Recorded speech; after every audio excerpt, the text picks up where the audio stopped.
tough growing up in the ministry. Because, like, we weren't really allowed to do what all the other kids were allowed to do. Like, when I first asked my parents if I could shave my legs, they said yes, but only to your knees. Well, it's not like I wore shorts to my knees. So that was just an awkward and confusing look. But apparently shaving the whole leg was a little risque for the Southern Baptists. It was too close to the danger zone.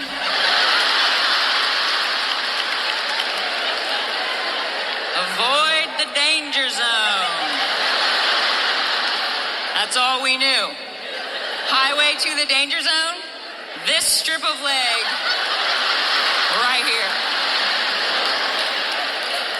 Actually, the first time one of my girlfriends told me she shaved all the way up her leg, I was like, you skank.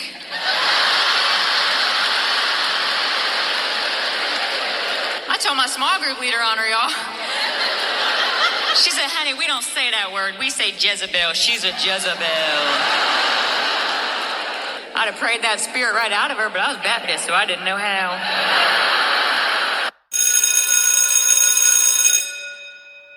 Good morning. It's Friday, Fight Song Friday, February the 20th, and this is The True Conservative.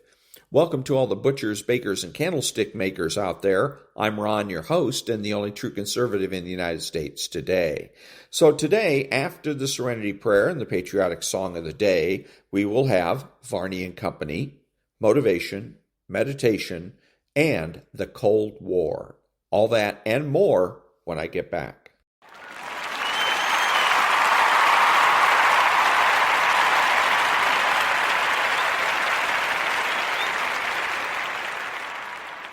God, grant me the serenity to accept the things I should not change, the courage to change the things I should, and the wisdom to know the difference. Amen.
Thank you. A little bit of Maria, then Stu. This morning is lower by a fraction at 4.07%. It's actually exactly unchanged. Have a great weekend, everybody. I'll see you next week. Varney and Company picks it up. Stu, take it away. All right. Good morning, Maria. Good morning, everyone. How fast did the economy grow in the last 3 months of 2025? Well, we have the numbers.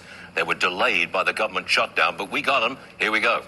Q4 grew at an annual rate of just 1.4%, and that's down from the 4% growth we recorded in the third quarter. President Trump, writing on Truth Social this morning, insisted that the Democrat shutdown cost the economy 2 points of GDP. Here, we also received the latest read on inflation. It's the Personal Consumption Index. It's up 2.9% over the last year, up 0.4% month over month. Now, here's the market's reaction to these numbers. Investors not happy. The Dow off about 80, S&P down about 15, NASDAQ down almost 90. The market may also have been affected by speculation that the Supreme Court will rule on tariffs today. According to Kalshi, 75% think the Supremes will say no to tariffs. A no would be considered a negative for the market, at least initially. Some red this morning on the market.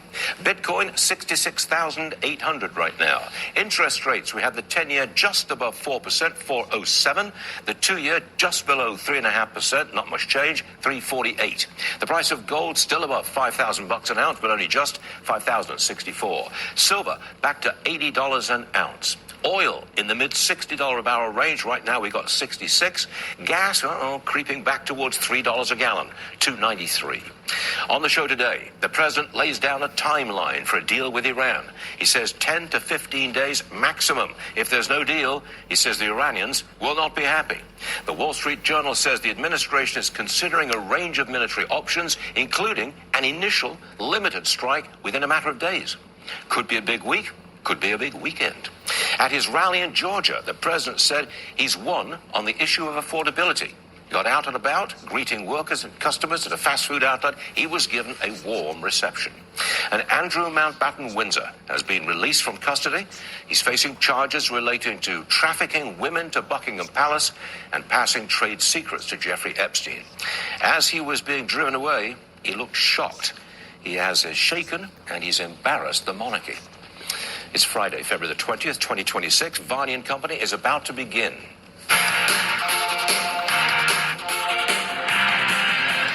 And that was Varney and Company.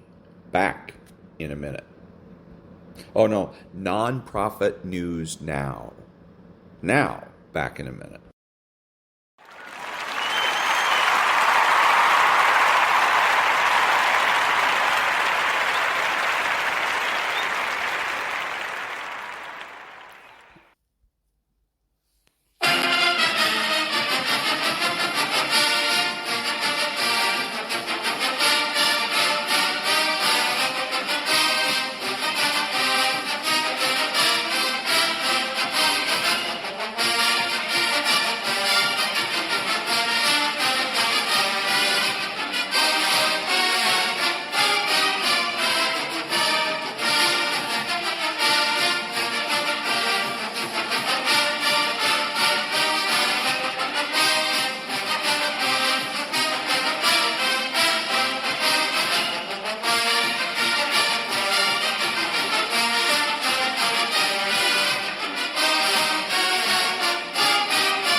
Thank you. Now, motivation. And it will lead you there. So your thoughts have magnetism, and the most challenging thing is to discipline your thinking, behold the vision of what it is that you want. But you got to harness it. You got to focus your thinking. You own it, zero in on it, think about it, focus your thoughts. Now, as you do that, you're growing in consciousness, and that will increase your manifesting power.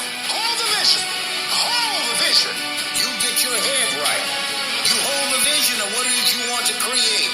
Watch your words.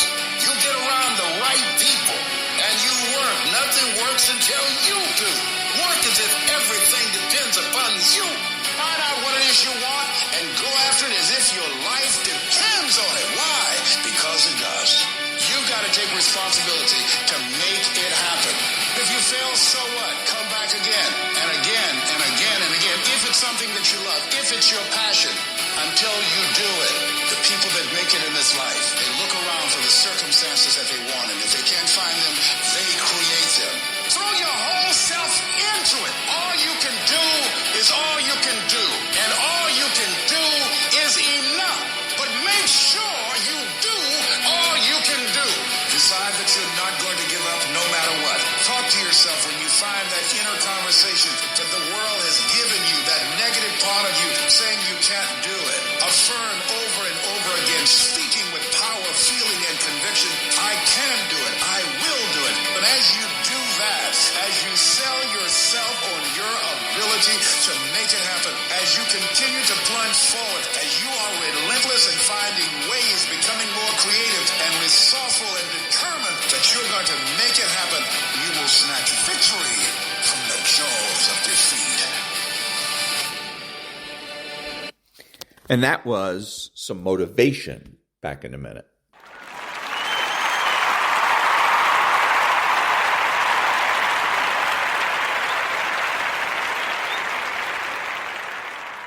Thank you. And now some meditation.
And that was a little bit of meditation.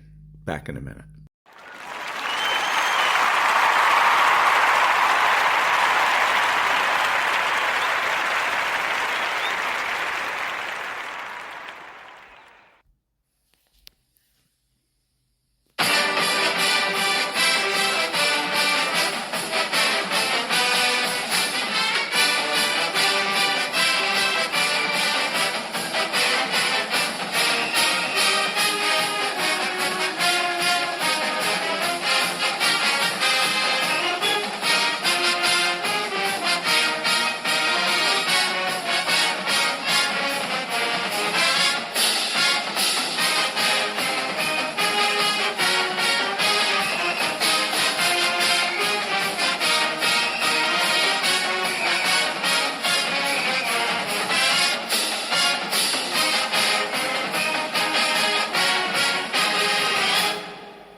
Thank you, and now the Cold War.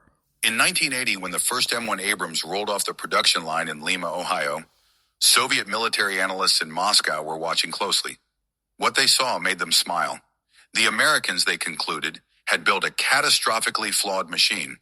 Reports circulated through GRU intelligence channels describing the Abrams as overweight, mechanically unreliable, and dependent on a turbine engine that would devour fuel and break down in desert conditions.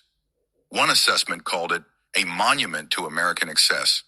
The Soviets were so confident in their analysis that they doubled down on their own design philosophy, the T-72, a tank built on completely opposite principles: simple, mass-producible, and brutally efficient. What the Soviets didn't realize was that they were looking at a revolution in armored warfare, and their intelligence failure would cost their allies dearly in the sands of Iraq. The story begins in the late 1970s when American tank designers faced a crisis. The M60 Patton, America's main battle tank, was becoming obsolete. Soviet T-72s were rolling off assembly lines by the thousands, and intelligence suggested they could penetrate NATO armor at distances where Western tanks couldn't fight back. The Pentagon demanded something radical. What emerged was unlike anything built before. The M1 Abrams wasn't just a tank. It was a mobile fortress wrapped around technology the Soviets had never seen integrated into a single weapons platform. The first revolutionary element was the armor. Traditional tank protection relied on thick steel plates. The thicker the steel, the heavier the tank, and weight meant slower speed and higher fuel consumption. It was a brutal compromise, but American metallurgists, working with British researchers, had developed something called Chobham armor, named after the British facility where it was perfected. The exact composition remains classified even today, but the basic principle is known. Instead of solid steel, Chobham uses layers of different materials, ceramics, composite metals, and air gaps, arranged in a specific configuration that causes incoming projectiles to shatter or deflect rather than penetrate. When a shaped charge warhead hits traditional armor, it creates a jet of superheated metal that burns through steel like a blowtorch through butter. Chobham disrupts that jet before it can form properly. The result was armor that could stop projectiles that would slice through twice the thickness of conventional steel, while weighing significantly less. Soviet intelligence knew the Abrams had special armor. They called it Special Armor Package in their reports, but they fundamentally misunderstood what it could do. GRU analysts, working from limited photographs and secondhand technical reports, concluded the armor was perhaps 20 to 30% more effective than conventional steel. They were off by an order of magnitude. Their T-70s were equipped with 125mm guns firing armor-piercing rounds designed to penetrate NATO tanks of the 1970s. Those rounds would prove nearly useless against Chobham armor. Soviet designers had optimized their ammunition for the wrong target. The second critical innovation was the fire control system. In tank warfare, the fundamental equation is simple: see first, shoot first, hit first, kill first. For decades, this meant visual acquisition through optical sights, and shooting was as much art as science. Gunners had to estimate range, account for the movement of their own tank and the target, calculate the drop of the shell over distance, and adjust for wind and temperature. Even experienced crews missed more often than they hit at ranges beyond a mile. The Abrams changed everything with its thermal imaging system. Thermal sights don't see light, they see heat. Every object warmer than its surroundings, a tank engine, a human body, exhaust ports, glows like a beacon on a thermal display. This meant several things that Soviet planners failed to grasp. First, thermal sights work equally well in total darkness, through smoke, through sandstorms, and through the kind of obscurance that had traditionally protected tanks on the battlefield. Second, they dramatically increase acquisition range.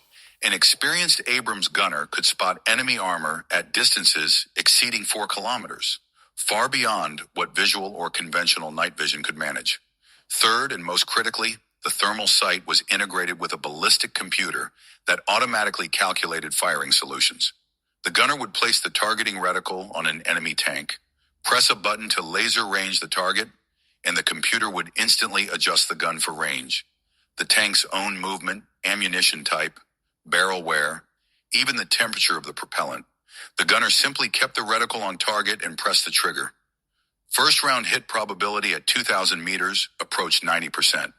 Soviet tankers, still relying on optical rangefinders and manual calculations, were operating in a different century. Soviet intelligence reports from the early 80s mentioned the Abrams' improved night vision capability. They completely missed that thermal imaging wasn't just an improvement, it was a paradigm shift. Soviet tanks of that era used infrared searchlights and passive night vision, technology that required ambient light and could be defeated by weather or countermeasures. Soviet designers eventually tried to catch up, but by the time improved thermal systems appeared in later Russian tanks, the Abrams had a decade of refinement and crew training behind it. The third element that baffled Soviet analysts was the turbine engine. Traditional tanks used diesel engines, which was logical. Diesels are fuel-efficient, mechanically simple, and the Soviet military-industrial complex could produce them by the tens of thousands. The Abrams used a Honeywell AGT 1,500 gas turbine, essentially a helicopter engine adapted for ground use. Soviet engineers looked at this choice and saw catastrophic flaws. Turbines consume more fuel than diesels. The AGT 1,500 drinks jet fuel at a rate that would empty its tanks in a few hours of continuous operation. Turbines are mechanically complex, requiring sophisticated maintenance, and turbines are loud, sacrificing tactical stealth. Soviet reports concluded that in any sustained operation, Abrams tanks would run out of fuel and break down, leaving them as stationary targets for T-72. What the Soviets missed were the advantages that mattered in actual combat. The turbine engine produces 1,500 horsepower in a package much smaller and lighter than an equivalent diesel. This gave the Abrams a power-to-weight ratio that made it shockingly fast and maneuverable for a vehicle weighing over 60 tons. In fluid, fast-moving battles, speed is survival. The turbine also runs smoothly across its power band, providing consistent performance whether the tank is stationary or moving at top speed. This stability is critical for accurate firing on the move, something the Abrams could do and the T-72 struggled with. The turbine's multi-fuel capability meant it could run on diesel, jet fuel, gasoline, even marine fuel in an emergency. Could run on diesel, jet fuel, gasoline, even marine fuel in an emergency. And while the turbine was louder at idle, at combat speeds, the difference became negligible, drowned out by track noise and the roar of battle. Soviet doctrine had another blind spot. They designed the T-72 for a specific kind of war. Soviet planners envisioned massive armored thrusts through Central Europe, where tanks would operate close to their supply bases, in terrain with limited sightlines, in conditions where mass and numbers would overwhelm NATO forces before Western advantages in technology could matter. The T-72 was optimized for this fight. It was low profile, making it harder to spot and hit. It had an autoloader, reducing crew to 3, and making the tank smaller and cheaper. It could be produced in vast quantities. Soviet factories could build T-72s faster than American factories could build Abrams. In the war the Soviets prepared for, these were decisive advantages. But the Gulf War in 1991 was not that war. When Iraqi forces, equipped with Soviet-supplied T-72s and trained in Soviet doctrine, invaded Kuwait, they triggered a confrontation that would expose every flaw in Soviet intelligence analysis. The coalition counterattack placed M1 Abrams tanks in exactly the kind of environment where their advantages would be overwhelming. Open desert terrain with long sight lines, where thermal imaging gave them godlike vision, where speed and maneuverability mattered more than raw numbers, and where American logistics could keep the fuel-hungry turbines running. The Battle of 73 Easting, fought on February 26, 1991, demonstrates what happened when these two philosophies of tank design collided. An American cavalry squadron, equipped with M1 Abrams and Bradley fighting vehicles, encountered an entire Iraqi armored brigade, dug into prepared defensive positions in the desert. By doctrine and by terrain, the Iraqis should have had the advantage. They were defending, they knew the ground, and they outnumbered the Americans. But the battle was over almost before it began. American thermal sights spotted Iraqi armor at distances exceeding 3 kilometers. Iraqi crews peering through conventional optics in a sandstorm never saw their attackers until American shells were already screaming toward them. Abrams tanks engaged Iraqi T-72s at ranges where the Iraqi guns couldn't effectively return fire.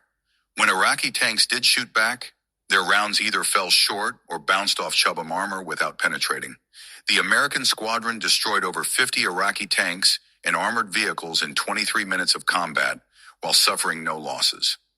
Iraqi crews who survived described the experience as fighting ghosts. They would see a flash in the distance, then their tank would explode. Many never saw what killed them. This pattern repeated across the desert. American tank commanders reported engagements that felt less like battles and more like target practice. Iraqi T-72 crews were brave, but bravery couldn't overcome a technology gap that manifested as a form of battlefield omniscience. American crews could see everything, shoot accurately at distances Iraqi crews couldn't even identify targets, and shrug off return fire that would have destroyed earlier American tanks. The few times Iraqi forces managed to close to ranges where their guns could be effective, they discovered that hitting the Abrams and penetrating the Abrams were entirely different problems. Battle damage assessments found T-72s with turrets blown off, ammunition cooked off inside the hull. Catastrophic kills. Abrams that were hit showed scorch marks, gouges in the armor, sometimes damaged external equipment, but the crew compartments remained intact. Crews would repair the damage and return the tank to service, sometimes within hours. The casualty ratios were so lopsided, they seemed impossible. American Abrams units reported destroying hundreds of Iraqi tanks while losing none of their own to enemy fire in tank-on-tank engagements. A few Abrams were damaged by mines or disabled by mechanical issues, but not a single M1 was destroyed by enemy tank fire during the entire Gulf War. The Soviets had designed the T-72 to fight M60 Pattons in the forests of Germany. Instead, it faced Abrams in the deserts of Iraq, and the mismatch was total. Soviet military observers watching the Gulf War unfold on CNN realized with growing horror that their intelligence apparatus had failed catastrophically. The tank they had dismissed as a fuel-guzzling boondoggle had just demonstrated battlefield dominance so complete it redefined modern armored warfare.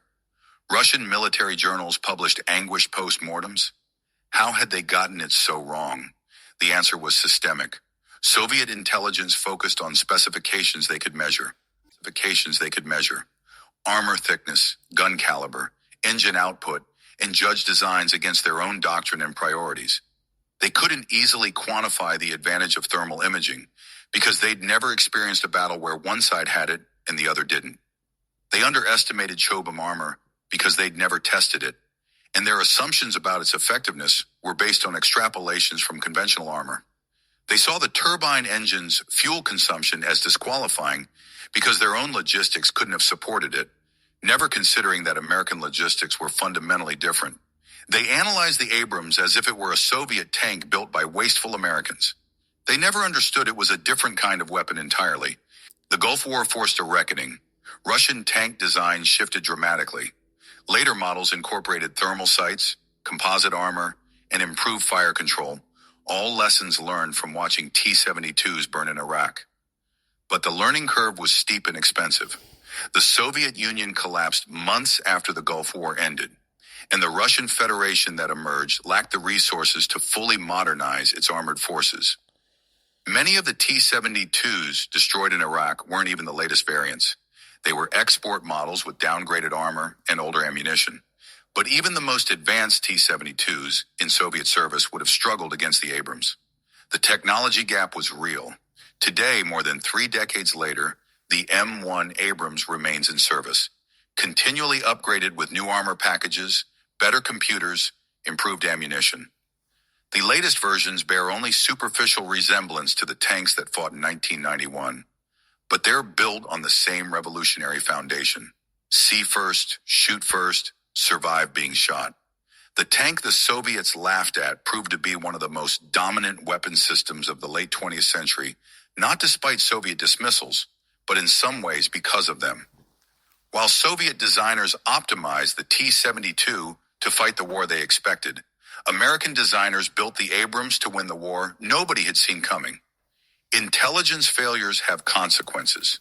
In the desert outside Kuwait City, those consequences were measured in the burning hulks of Soviet-designed tanks and the stunned realization that an entire generation of military analysis had been built on false assumptions.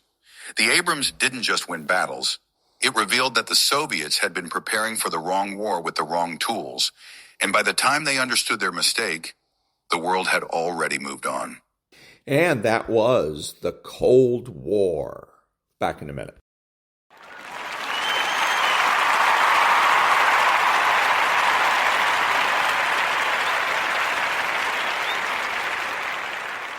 Thank you. This is Ron, your host, the only true conservative in the United States today, bidding adios to all the butchers, bakers, and candlestick makers out there, and reminding you that you're not neutral and that the government has no rights.